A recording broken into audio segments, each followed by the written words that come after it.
So, ladies and gentlemen, I would like to conclude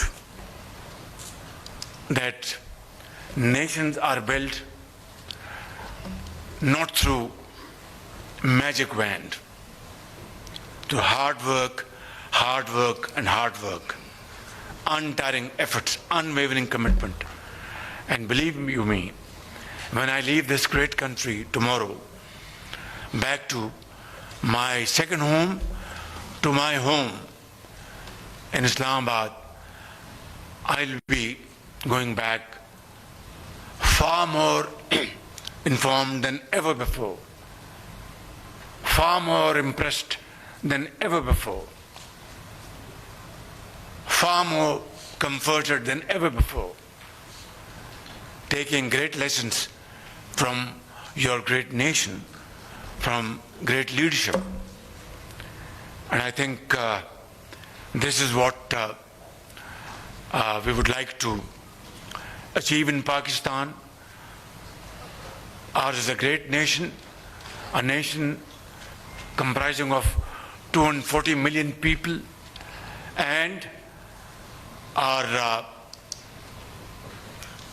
biggest chunk of our population comprises of our youth, young boys and girls, from the bracket of 15 years to 30 years.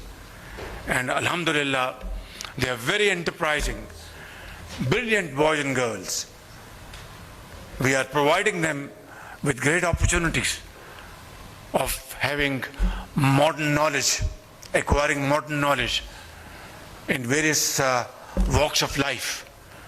If we can really dedicate ourselves to inject modern technology, in their souls, they will be great hands, great builders of Pakistan. I have no doubt about it. So, my very dear brother, we are meeting again a great businessman from Malaysia and Pakistan this afternoon. I will conclude my humble submissions that we will together address this event this afternoon. And I pray to Allah Almighty that this great country, Malaysia, may continue, climbing their journey of progress and prosperity the way you are already doing.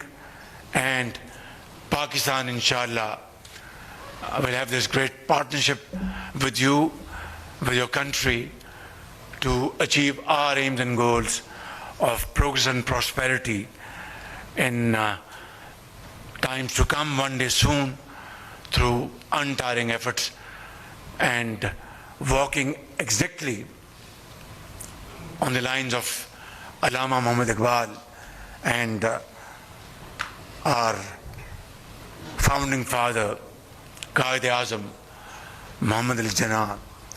I think Pakistan has infinite blessings of Allah Almighty like you, mineral resources, natural resources, water, sea, mountains, fertile land, great brains. I think we should add one thing more, and this will complete the story.